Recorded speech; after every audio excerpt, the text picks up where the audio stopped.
The broadcast was going out clean. That was the first thing I checked every morning. Signal fidelity, carrier strength, the unbroken chain of Keth Dominion information threading across 6 light hours of controlled space. My station aboard the resonant mandate gave me 47 display panels, and every one of them confirmed what Fleet Arbiter Sen had been saying for 3 days. The convoy's advance was total.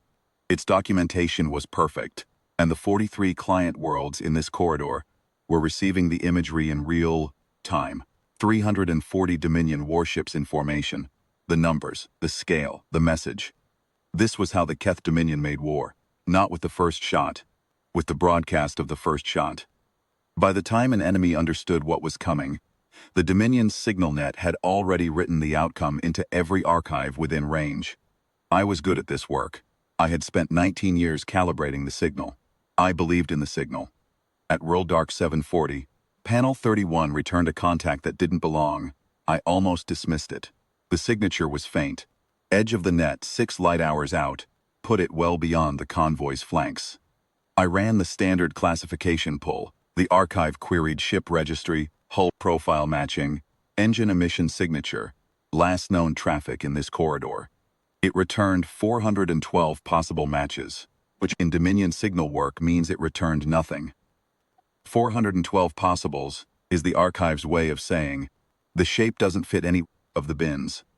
I flagged it for secondary analysis and kept monitoring the broadcast. The flagship imagery was clean. Fleet Arbiter Sen was visible in the command tier feed, calm and measured, narrating the convoy's advance for the client worlds.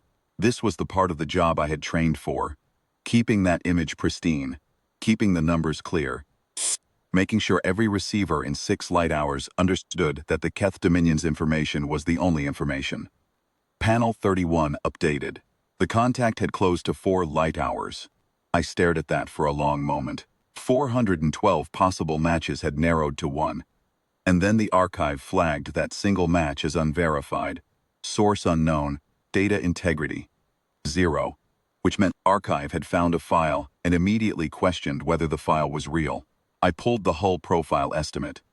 The return was incomplete, edges uncertain, but the length approximation made me recalibrate the sensor twice. The figure didn't change.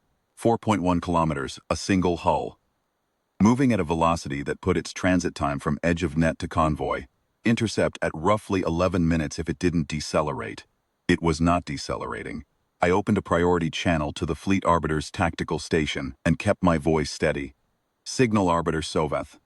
I have an unclassified contact, 4 light hours in closing, single hull, length estimate 4.1 kilometers. No registry match, no origin, no deceleration profile. There was a pause from the tactical station. Then, cross-reference against known hull classes. Complete, sir. No match in any class. Another pause. On the broadcast feed, Fleet Arbiter Sen continued narrating the convoy's formation for the client worlds. 340 ships. Total information dominance. Confidence on the length estimate? I checked the return again. Moderate to high. Sensor geometry is clean. The contact is not occluded. I hesitated. Sir, at current velocity it reaches convoy intercept in 11 minutes. There is no deceleration burn. No hail on any registered frequency. The tactical station was quiet long enough that I began entering the contact. Into the formal signal log, hull class unclassified. Origin, unknown. Behavior, no hail, no deceleration. No broadcast on any Keth Dominion frequency. And then Panel 31 did something I had not seen in 19 years of signal work. Every frequency lit, not one.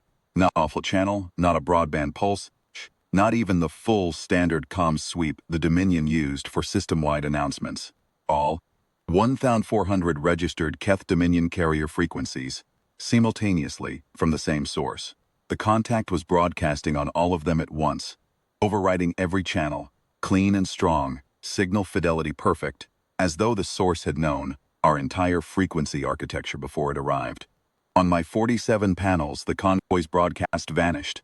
Fleet Arbiter Sen's voice, the formation imagery, the numbers, the careful documentation of the advance. All of it was gone, placed by a single tone, low, steady. Repeating on an interval I clocked at 1.4 seconds. I had heard targeting acknowledgement tones in training. This was a targeting acknowledgement tone, I opened every channel I had. This is Signal Arbiter Sovath aboard the Resonant Mandate. Unclassified contact is broadcasting on all Dominion frequencies. We have lost convoy broadcast. Tactical, the contact is still not decelerating. Tactical, respond. The tone kept repeating. From the command tier I heard Fleet Arbiter Sen's voice, stripped of the narration cadence now, sharp. Is that Signal? What has happened to our broadcast? Overwritten, sir. I was running the source location trace as I spoke. The contact was holding a straight intercept course.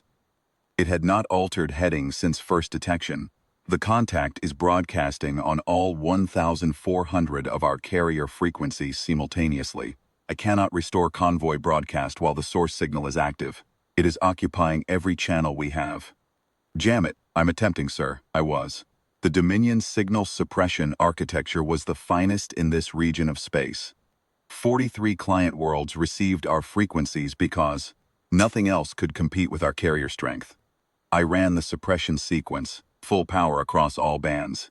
The tone continued at 1.4 seconds. The suppression had no measurable effect on the signal strength. Whatever was generating it was not producing a signal. The Dominion's architecture was built to fight. 3 light minutes out now. On the tactical overlay, the contact had resolved to a sharper silhouette. 4.1 kilometers, firmed. The hull read dark. Not dark like a stealth configuration, dark like age, like something that had absorbed decades of deep space particulate and never been cleaned. I could see the engine ports. Warm orange, 6 of them along the spine, steady burn with no variation, alive and deliberate. There was a line in the Dominion's training doctrine about information warfare. The line said, "The enemy that controls the signal controls the outcome." I had believed that line for 19 years. I believed it because I had watched it work. I had watched the Dominion's broadcasts precede its fleets and make resistance collapse before a single weapon fired. Fuse. The ardent silence. That was what the single line in the archive called it. The unverified file, with no origin date, did not need to control the signal to control the outcome. It had taken our signal, all of it, and it had replaced everything we were saying with a tone that every Dominion-trained ear recognized as the last administrative step before weapons free. At 1 light minute, the tactical station began reporting electromagnetic signatures from the contact's hull that the Dominion had no classification for. Weapons, presumably. The word was doing a great deal of work in that sentence. The archive had nothing on what those signatures meant at scale, nothing on their yield, nothing on their effective range. I logged them as unknown armament, multiple sources, hull distributed. Fleet Arbiter Sen ordered the convoy to combat spread. 340 ships began their maneuver. The tone shifted. Free frequency. It had been 1 point for seconds. It went to 1.47. Shh. I looked at my panels and I thought about the 43 client worlds, still receiving whatever signal they could pull from this corridor. They were not receiving the convoy's broadcast anymore. They were receiving the tone, and at some point, I had no way to know when, they would receive silence. First 7 ships in the convoy's vanguard went silent on the tactical net at 0 dark 819. Not destroyed silent, the way ships sound when their transponders cut at the moment of hull breach. Silent, the way a signal sounds when there is no longer a source to generate it. The distinction mattered to me. I had spent 19 years learning that distinction. 7 became 23. 23 became 90. The tactical overlay stopped updating because the tactical relay ships were in the count now, and without them the overlay had nothing to draw from. I kept logging. It was the only thing I knew to do. I logged the timestamps, the sequence of silences, the last known positions of each hull before it left the net. My hands were steady. I was a signal arbiter. I had been trained to document. 0 dark 830. The tone stopped. All 1,400 frequencies went quiet. Not restored to Dominion broadcast. Quiet. Chirped the presim. Ardent silence. Simply ceased transmitting. I waited for 30 seconds. I ran a signal sweep across all bands. I found nothing. Not the convoy's broadcast. Not the contact. Not the targeting tone. Just open frequencies and the low-level cosmic background that had always been there before the Dominion. built its signal net over the top of it. On the tactical overlay, when I finally managed to route through a surviving relay ship near the convoy's rear, I counted the transponders still active. 11 hulls, all at the far edge of formation. 329 gone. The silence dense did not appear on any sensor return. It had moved past this corridor and left our frequencies empty behind it. I completed my log entry. Hull class, unclassified. Origin, unknown. Length confirmed, 4.1 kilometers. Contact duration, 11 minutes, 4 seconds. Convoy strength at contact, 340 vessels. Convoy strength at departure, 11 vessels. Broadcast status at departure, frequencies unoccupied. Then I added one final line, because I was a signal arbiter, and this was what signal arbiters did. The archive now holds one file on this contact, one entry, no origin date, no further data available. The Keth Dominion's signal net is intact. There is simply nothing left in this corridor to broadcast to.